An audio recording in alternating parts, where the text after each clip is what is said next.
দুর্নীতি 10%ও কমাতে পারতাম, তাহলে আরো 24,000 কোটি টাকা আমরা আসতো। জিডিপির এখন আমরা 70-80,000 কোটি টাকা খরচ করতে পারিনি। যারা ট্যাক্স দিচ্ছে তাদেরকে পেনাল্টি দিচ্ছেন, যারা দিচ্ছে না তাদেরকে আপনি টিকিট নাগালও পাচ্ছেন না।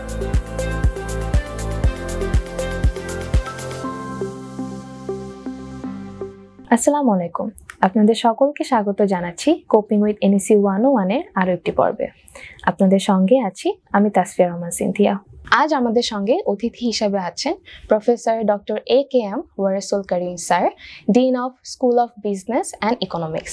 স্যার, প্রথমে আপনাকে স্বাগত জানিয়ে নিচ্ছি আজকের আমাদের পর্বে, অ্যান্ড ধন্যবাদও জানিয়ে নিচ্ছি আপনি আপনার ব্যস্ততম দিন থেকে আমাদের কিছু সময় দিতে পেরেছেন। কেমন আছেন আপনি? আছি খুবই ভালো। হাই সিনথিয়া, আপনি কেমন আছেন? জি স্যার, আমিও ভালো আছি। Thank you for asking and thank you for inviting me to this programme. প্রথমে আমি এসবিএ নিয়ে আপনাকে কিছু কোশ্চেন করতে চাচ্ছি। এসবিএ নিয়ে আপনার ফিউচার প্ল্যানিং কি? এসবিএ নিয়ে অনেক অ্যাম্বিশাস প্ল্যানস আছে। এসবিএ ফার্স্ট অফ অল আপনি জানেন যে এসবিএ হচ্ছে নর্থ সাউথের সবচেয়ে লার্জেস্ট স্কুল। এখানে আমরা nearly 14,000 students in several different measures, 4 departments and 6 majors পড়ছেন। In addition to our curricular activities, আমরা এখানে এক্সট্রা কারিকুলার অ্যাক্টিভিটিস নিয়ে প্ল্যান করছি, ফ্যাকাল্টি কোয়ালিটি নিয়ে প্ল্যান করছি, রিসার্চ কোয়ালিটি কীভাবে আরও বাড়ানো যায় সেগুলো প্ল্যান করছি, এবং ফিউচারে ইন্টারন্যাশনাল প্রোগ্রামস অনেক ডিফারেন্ট প্ল্যানস আছে। আই হোপ যে আপনার সাথে আজকে এগুলো নিয়ে আলাপ করতে পারবো।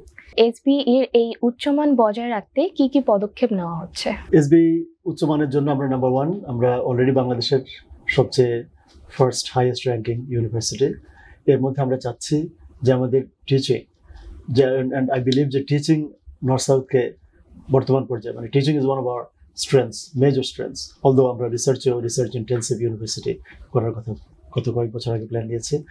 যে প্ল্যানগুলো আমরা নিচ্ছি, নাম্বার 1, ফ্যাকাল্টিকে আরও বেশি স্টুডেন্ট ওরিয়েন্টেড করে, student centred teaching. Faculty quality মেনটেন্যান্সের জন্য আপনারা জানেন যে এসবিতে কোনো ইন্টারন্যাশনাল কোয়ালিফিকেশন ছাড়া অ্যাটলিস্ট একটা মাস্টার্স অথবা PhD from North America or 5 eyes বলা যায়, like Australia, New Zealand, England, Canada, US, এই দেশগুলোর থেকে যারা পিএইচডি করেছেন ওনাদেরকে আমরা শিক্ষক হিসেবে নিচ্ছি। এর বাইরে আমরা চাচ্ছি যে ইন্ডাস্ট্রি কোলাবোরেশন, যেমন আমরা যাই পড়াই, ধরুন এগুলো business education, say banking, insurance, marketing, supply chain, management, economics, so এগুলোর সাথে ইন্ডাস্ট্রির খুব ক্লোজ রিলেশনশিপ দরকার। ধরুন আমরা ফাইন্যান্স পড়াচ্ছি, সেখানে স্টক মার্কেট অথবা ব্যাংকস, ফাইন্যান্সিয়াল ইনস্টিটিউশনস। মার্কেটিং পড়াচ্ছি, সেখানে advertising agencies, actual large clients, products, messages, so media communications. তো এগুলোর সাথে যাতে আমাদের কানেকশন থাকে, আমাদের কারিকুলাম যাতে কারেন্ট থাকে, so to ensure currency of our curriculum আমরা ইন্ডাস্ট্রি অ্যাডভাইজারি বোর্ড বানাচ্ছি for the school as a whole, একটা involving the leading business leaders, business houses, and also professional organizations like CPD, like Dhaka Chamber, like SE, Bangladesh Securities and Exchange Commission. তো এরকম বড় বড় banks, say central bank and other commercial banks, তো ওদের নিয়ে আমরা একটা industry advisory board বানাচ্ছি for the school as a whole. আর প্রত্যেকটা ডিপার্টমেন্টের জন্য আরও 4টা অ্যাডভাইজারি বোর্ড বানানোর process is underway. Sir, SBA তে নতুন কোনো কোর্স বা প্রোগ্রাম কি অ্যাড করার প্ল্যানিং আছে? Thank you for asking. আছে, আমরা চাচ্ছি যে নতুন, যেমন ব্যাংকিং এর উপর আমি মনে করি একটা ডিপার্টমেন্টই হতে পারে, ডিপার্টমেন্ট অফ ব্যাংকিং, কিন্তু হয়তো খুব ইমিডিয়েট ফিউচার আমরা ডিপার্টমেন্ট করতে পারবো না। সো ব্যাংকিং মেজর, কারণ ব্যাংকস হচ্ছে আমাদের লার্জেস্ট এমপ্লয়ার। আপনি জানেন যে বাংলাদেশে, বাংলাদেশ ব্যাংক ছাড়াও যারা 62 শুধু কমার্শিয়াল ব্যাংকস, দেন আদার MFS আছে, মোবাইল ফাইন্যান্সিয়াল সার্ভিসেস, তারাও আজকাল বড় এমপ্লয়ার, লাইক বিকাশ, নগদ, and also micro finance institutions. So ব্যাংকিংয়ের উপর একটা এমফাসিস আমাদের অলরেডি আছে, কিন্তু আমরা ব্যাংকিং মেজর আমি খোলার প্ল্যান করছি। তাছাড়া BS ইন অ্যাকাউন্টিং একটা প্রোগ্রাম করার প্ল্যান আছে, যেমন আমাদের ইকোনমিক্স ডিপার্টমেন্টে BS ইকোনমিক্স আছে, সো BS ইন অ্যাকাউন্টিং একটা কাজ করছে। মাস্টার্স ইন অ্যাকাউন্টিং একটা খোলার প্ল্যান আছে এরকম। তাছাড়া AI বেসড একটা নতুন ডিপার্টমেন্ট খোলার প্ল্যান আছে, যেখানে মানে জানো তো এই সময়ের দ্য টপিক্যাল ইস্যু হচ্ছে AI। সো কীভাবে AI technology and the most recent developments in the business world and technology world, এগুলো নিয়ে আমাদের স্টুডেন্টরা যাতে থাকতে পারে, তো সেটার জন্য একটা নতুন ডিপার্টমেন্ট হতে পারে, হওয়ার প্ল্যান আছে। স্যার, ইন্টার্নশিপ অ্যান্ড এক্সচেঞ্জ প্রোগ্রামের যে শিক্ষার্থীরা তাদেরকে কিভাবে সাহায্য করা হয়? ইন্টার্নশিপের জন্য আমরা গত মাঝখানে কয়েক বছর ধরে আমরা মানে বরাবরই ইন্টার্নশিপ ভালো ভালো জায়গায় প্লেস করার চেষ্টা করছি, কিন্তু মাঝখানে আমাদের স্টুডেন্টরা ইন্টার্নশিপের জন্য ক্রেডিট মানে যে ক্রেডিট অনুযায়ী তারা এনরোল হতো সেই অনুযায়ী তাদের ট্রান্সক্রিপ্টে এটা লেখা হতো না। যাই হোক, এখন নতুন VC sir professor Hamnan Chowdhury sir উনি ইন্ট্রোডিউস করেছেন যে এটা তাদের ট্রান্সক্রিপ্টেও লেখা হবে, বাট মোর দ্যান ট্রান্সক্রিপ্টস আমরা চাচ্ছি যে তাদেরকে ভালো জায়গায় প্লেসড হওয়ার জন্য যতটুকু অ্যাসিস্ট্যান্স দেওয়া যায়। তো সেজন্য আমাদের সিপিসি আছে, সেন্টার ফর প্লেসমেন্ট, ওনারা বিভিন্ন ভালো অর্গানাইজেশনগুলোর সাথে, লার্জ অর্গানাইজেশনগুলোর সাথে যাতে কোঅর্ডিনেট করতে পারেন সেই ব্যবস্থা এসবি থেকে আমরা অফার করছি। স্যার, এখন আপনাকে কিছু ভিন্নধর্মী কোশ্চেন করতে চাচ্ছি। সম্প্রতি বাজেট 2025-26 প্রকাশ পেয়েছে। এই বাজেটটি নিয়ে চারিদিকে প্রচুর গুঞ্জন শোনা যাচ্ছে। এই বাজেটটি নিয়ে আপনার মতামত কি, কিংবা আপনার দৃষ্টিতে এই বাজেটটি কতটা জনমতমুখী? I'm glad you asked about the budget because it's been only about 48 hours or less than 48 hours since the budget has been announced. আমি মনে করি বাজেটটা বাজেটটা নিয়ে খুব বেশি এক্সাইটেডও ফিল করছি না, আবার খুব বেশি ডিপ্রেসডও না। বাজেটটা গতানুগতিক বলা যায়, এক ধরনের রুটিন বাজেট হয়েছে, তেমন একটা অ্যাসপিরেশনাল কিছু নেই। অলদো ফাইন্যান্স অ্যাডভাইজার স্যার উনি বলেছেন যে এটা আমরা খুব বেশি অ্যাম্বিশাস কিছু করছি না, আমরা যেটা প্র্যাকটিক্যাল করছি। কিন্তু আমার মতামত হচ্ছে বাজেটে অনেকগুলো মানে ফ্লজ রয়ে গেছে। যেমন ধরুন, আপনি ঠিক আগের বছরের বাজেটটা যদি দেখেন, আপনি দেখবেন যে আমরা যদিও বাজেটটা ছিল প্রায় 8 লক্ষ কোটি টাকা, মানে 7,97,000 কোটি টাকা। সো আমি টাকা বলছি 8 ট্রিলিয়ন টাকা, কিন্তু 8 ট্রিলিয়ন হলেও আমাদের অ্যাকচুয়াল ইমপ্লিমেন্টেশন হচ্ছে অ্যাবাউট 6। আপনি এখানে ধরুন, আমি একটু দেখেই বলি, জাস্ট 1 বছর আগের বাজেটের কথা বলছি, যে তখন দেখুন আমরা টোটাল এক্সপেন্ডিচার হয়েছে 6.11, কিন্তু বাজেটে ছিল প্রায় 8 ট্রিলিয়ন, মানে 8 লক্ষ কোটি টাকার বাজেটে আপনি 6 লক্ষ কোটি টাকা টোটালি স্পেন্ড করেছেন। তার মধ্যেও আবার 2 লক্ষ কোটি টাকার চেয়ে বেশি ঋণ করতে হয়েছে। তার মানে আপনার রেভিনিউ কালেকশন কিন্তু আমাদের গত কয়েক বছরই এখনো 4 লক্ষ কোটি টাকা আমরা পৌঁছাতে পারিনি।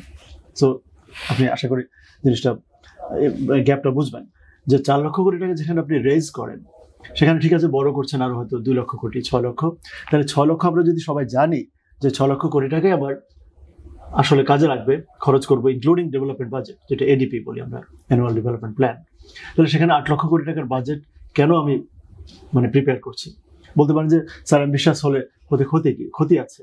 ক্ষতিটা হলো, যখন আপনি 8 লক্ষ কোটি টাকার বাজেট বানাবেন তখন 8 লক্ষ কোটি টাকার যে সংস্থান, মানে you have to finance those 8 lakh 8 lakh কোটি টাকা। ফাইন্যান্স করতে গিয়ে আপনি অনেকগুলো জিনিসের উপর আননেসেসারি ট্যাক্স ইম্পোজ করবেন। খেয়াল করুন, ধরুন আমরা অ্যাকচুয়ালি এই যে নর্থ সাউথে আমরা ধরুন টোটাল 6 কোটি খরচ করবো, কিন্তু আমরা প্ল্যান করলাম 8 কোটি করবো। 8 কোটি করতে গিয়ে আমি টিউশন বাড়ালাম, বিভিন্ন চার্জেস বাড়ালাম, ল্যাব চার্জেস, বিভিন্ন চার্জ বাড়িয়ে আমি খাতা কলমে দেখালাম যে আমার এত ইনকাম।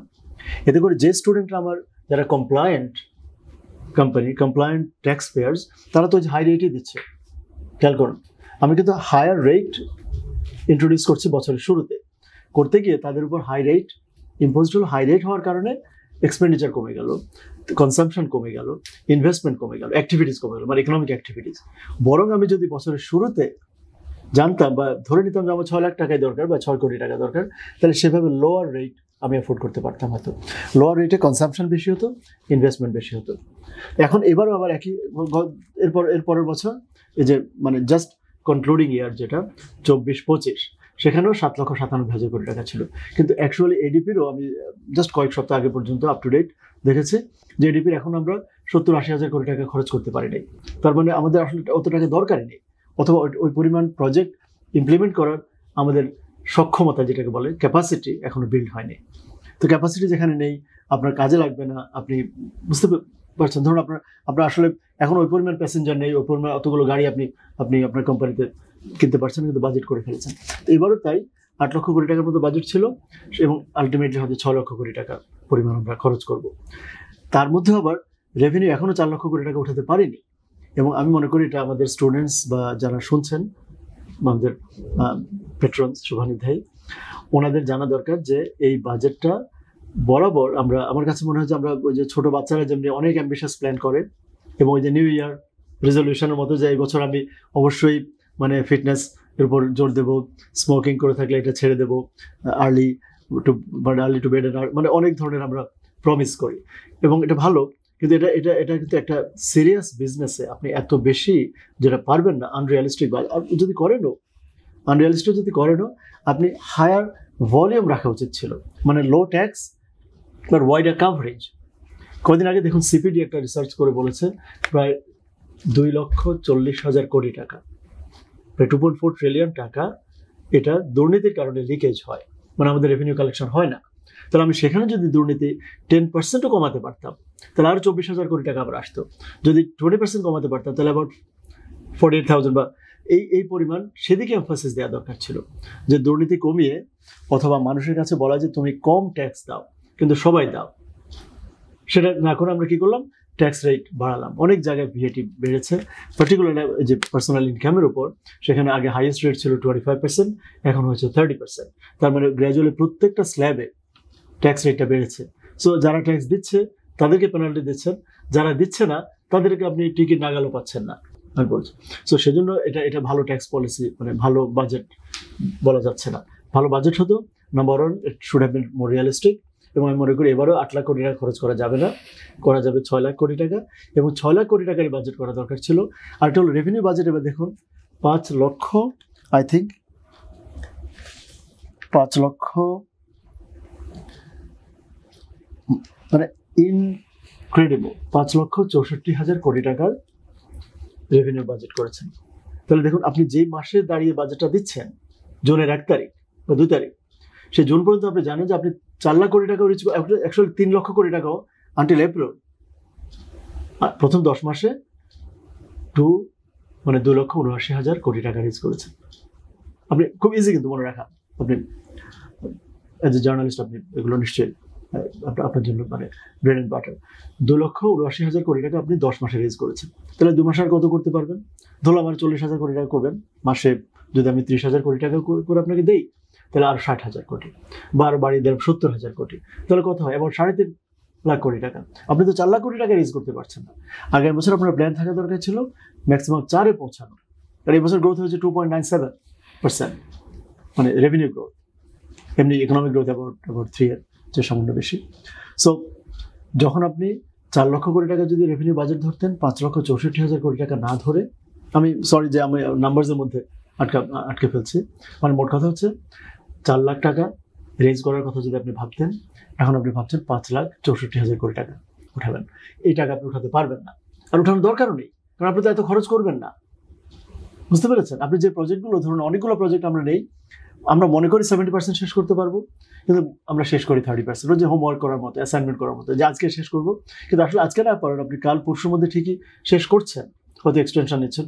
আমাদের প্রজেক্টগুলো তাই, আমরা যেটা 3 বছর শেষ করবো মনে করি, সেটা 5 বছর যদি বাস্তবে লেগে যায়, তাহলে বাজেট ওভাবে করা ভালো। তাহলে মানুষ কম ট্যাক্সের সুবিধা পেতে পারতো। সুবিধা কি হতো? তখন ডিসপোজেবল ইনকাম বেশি হয়। এটা ইকোনমিক্সের প্রফেসররা আশা করি এগ্রি করবেন, স্টুডেন্টসরা, যে ডিসপোজেবল ইনকাম বেশি হলে কনসাম্পশন বেশি হয়, কনসাম্পশন বেশি হলে আবার এমপ্লয়মেন্ট বাড়তো, এমপ্লয়মেন্ট বাড়লে আমি আবার ঘুরে ফিরে ট্যাক্স বেশি পেতাম। সো ওই পজিটিভ যে গ্রোথ সাইকেল, সেখানে আপনি যেতে পারতেন। একজন অর্থমন্ত্রীর বোঝা উচিত যে মোর রেভিনিউ বা মোর এমপ্লয়মেন্ট এগুলো হয় ফ্রম গ্রোথ। ট্যাক্স রেট বাড়িয়ে, আমি টিউশন ফি বাড়িয়ে কখনো নর্থ সাউথের মানে টাকা পয়সা বাড়াতে পারবো না। নর্থ সাউথ একসময় শুরু করেছেন অ্যাবাউট 100-150 স্টুডেন্ট দিয়ে, এখন 26,000 স্টুডেন্ট। কীভাবে হয়েছে? কোয়ালিটির জন্য হয়েছে। আমরা বেশি মানে নতুন নতুন প্রোগ্রাম অফার করেছে, আমাদের স্টুডেন্টরা ভালো এমপ্লয়মেন্ট পেয়েছে, বিদেশে গেছে, দেশে গেছে, আমাদের ইমেজ বেড়েছে, আমরা হাই কোয়ালিটি এনশিওর করেছি। সেজন্য আজকে আমাদের, যদি আমরা গ্রোথ চাইও, এখন যদি আমরা খুব বেশি আর বড় হতে চাই না 26,000-এর চেয়ে, আমরা চাই কোয়ালিটিতে, তো তেমনি ইকোনমির ওটা দরকার ছিল। Low price but high volume, সেখানে গভর্নমেন্ট আমার মনে মিস করেছে। আর আরেকটা বড়, যদি আপনি জানি না ধৈর্য আছে কিনা, সেটা হলো লোন। আমরা দেখুন, আমি দেখতে পাচ্ছি গত বছরের আগের বছর আমরা 2 লাখ কোটি টাকা, মানে গত বছর আগের বছর অ্যাকচুয়ালি গত বছরই, মানে যেটা 24-এ শেষ হয়েছে, 2 লক্ষ কোটি টাকা আমরা বড় করেছি। এরপরের বছর এবার বড় হবে প্রায় আমার ধারণা 2.5 লক্ষ কোটি টাকা। এবং আর প্রস্তাবিত বাজেটে ওনারা প্রপোজ করেছেন, আপনি আপনি অবাক হবেন যে লোন করার প্ল্যানই করেছেন 2,26,00,000 টাকা। মানে এটা প্ল্যান, বাস্তব আরো বেশি হবে। আমার ধারণা 3 লাখ কোটি টাকা এবার লোন হবে, মানে 4 লাখ কোটি টাকা আদা হবে। আর 7 লাখ যদি খরচ করেন, 7,90,000 তো খরচ করতে পারবেনই না, আমি বাজি ধরতে পারি, আর দরকারও নেই খরচ করার। 7 লাখ কোটি টাকা খরচ করবেন, আদায় করবেন 4 অথবা 4-এর কাছাকাছি, 3 লাখ কোটি টাকা আপনি বড় করছেন। 11 থেকে 12% রেটে বন্ড ইস্যু করে সরকার। তার মানে 3 লাখ কোটি টাকা যদি আপনি বড় করেন, শুধু সুদই দেবেন আপনি প্রায় 1 লাখ, মানে শুধু নতুন সুদ হবে 33,000 কোটি টাকা। আর আগের আমাদের লোন আছে প্রায় 20 থেকে 22,000 কোটি টাকা। মানে অবিশ্বাস্য নাম্বারস, বুঝছেন? আপনারা যারা ইয়াং বাংলাদেশ নিয়ে স্বপ্ন দেখছেন, আপনাদের জন্য আমাদের যে বাংলাদেশটা রেখে যাওয়া উচিত, আমরা একটা মানে ঋণের জর্জরিত বাংলাদেশ রেখে যাচ্ছে। কারণ এখন আমাদের 20 লাখ কোটি টাকা প্রতি বছর যদি 3 লাখ কোটি করে আমরা বড় করতে থাকি, তাহলে 10 বছর পর বড়ই হবে প্রায় 60 লক্ষ কোটি টাকা। আপনি সুদই দেবেন 3 লাখ কোটি টাকা। মানে এবার যা রেভিনিউ কালেক্ট করেছেন এই পরিমাণ টাকা 10 বছর পর শুধু ইন্টারেস্ট পে করতে হবে। এক একটা ব্যাংক অন্য কাউকে লোন দেওয়া বাদ দিয়ে তারা শুধু গভর্নমেন্টের বন্ড কিনছে। গভর্নমেন্টের বন্ড কিনে একজন 2,000 কোটি টাকা করে, জানেন? এবার বাংলাদেশ ব্যাংক একাই প্রফিট করেছে 15,000 কোটি টাকা, তার আগের বছর করেছে 24,000 কোটি টাকা। বাংলাদেশ ব্যাংক কেন্দ্রীয় ব্যাংকের কাজ না প্রফিট করা, সে প্রফিট করছে। ইসলাম আমাদের পরীক্ষা নিয়ন্ত্রক অফিস প্রফিট করছে। পরীক্ষা নিয়ন্ত্রক অফিসে 1 টাকাও প্রফিট করার কথা না, তারা কোয়ালিটি কন্ট্রোল করবে। ওই যে ফরেন কারেন্সি বিভিন্ন সময় ডলার লোন দিয়েছে বিভিন্ন ব্যাংকে, ডলারের ক্রাইসিস ছিল, সেখান থেকে প্রফিট করেছে। যাই হোক, সো এই লোন ইন্টারেস্টটা মাত্র সমাপ্ত বছরে দিয়েছে প্রায় 1,30,000 কোটি টাকা। এবছর মনে হয় প্রায় 1.5 লাখ কোটি টাকা শুধু সুদ দেব। তো সুদ যদি 1.5 লাখ কোটি টাকা দেন, তাহলে 4 লাখ কোটি টাকা ট্যাক্স তুলে লাভ কি? আপনার হাতে থাকছে 2.5 লাখ কোটি টাকা। শুধু ডেভেলপমেন্ট বাজেটই করছেন 2,70,000 কোটি টাকা। তো অবাস্তব একটা জিনিস আমরা পড়ে আছি। এর চেয়ে আমি মনে করি বাজেট হওয়া উচিত ছিল 5 লাখ কোটি টাকা, রেভিনিউ কালেকশন 4 লাখ কোটি টাকা, লোন 1 লাখ কোটি টাকা। মানুষ দেখতাম যে ওই টাকাটা আমি রেজ করতে পারি কিনা।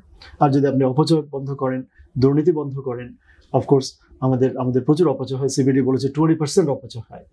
মানে প্রতিটা প্রজেক্টে, যেটা ধরুন আমরা 38,000 কোটি টাকা দিয়ে মেট্রো রেল বানিয়েছি, এখানে 20% যদি অপচয় হয়, তেমনি এবার যদি 2,70,000 কোটি টাকা যদি ডেভেলপমেন্টে খরচ করি, 20% যদি সেখানে বাঁচে এফিসিয়েন্সির কারণ, আমি ঠিক আছে করাপশন হয়তো আমার কন্ট্রোলে নেই, কিন্তু আরেকটু এফিসিয়েন্সি যদি আমরা একটু একটু করে বাড়াতে পারতাম, তাহলে বাজেটটা আরও বাস্তবসম্মত হতো। আমি মনে করি এই বাজেট বাস্তবায়ন করা যাবে। আগামী জুনে আসুন, আবার দেখা করি। আপনি আমার সাথে ইউ আর ইনভাইটেড, আপনি আসবেন, আমি আপনাকে দেখাবো এক্স্যাক্টলি যে ঠিকই ওই 5 লাখ কোটি টাকাতে গিয়ে থেমে আছে। কারণ দেখুন, মাত্র এই যে গত জুনে ওনাদের টোটাল এক্সপেন্ডিচার 6 লাখ, তাহলে এরপরে বারও কোনোবারই এটা পৌঁছাতে পারবে না। এখন করেছেন 8 লাখ। 8 লাখের জায়গায় আমার ধারণা ডেভেলপমেন্ট সহ মেবি হয়তো 6 বা 6-এর চেয়ে একটু বেশি। তো তাহলে আমি ইজিলি লো ট্যাক্স আমি অ্যাফোর্ড করতে পারতাম, তাই না? ট্যাক্স রেটটা কমিয়ে আমি আরো বেশি মানুষের কাছে থেকে ট্যাক্সটা নিতে পারতাম। মানে স্টিল আমি আমার best wishes for the government, for the finance ministry, for NBR, যে আমি চাই তারা লক্ষ্য অ্যাচিভ করুক। কিন্তু ইন এসেন্স আমি কি চাই তারা আপনার উপর, আমার উপর, সবার উপর পিউনিটিভ ট্যাক্স, শাস্তিমূলক ট্যাক্স তারা আদায় করতে পারুক। আমি সেই দোয়া করি না। আমি কিন্তু সেই উইশ রাখছি না যে তারা দেশের মানুষকে গলা চিপে হাই ট্যাক্স আদায় করুক।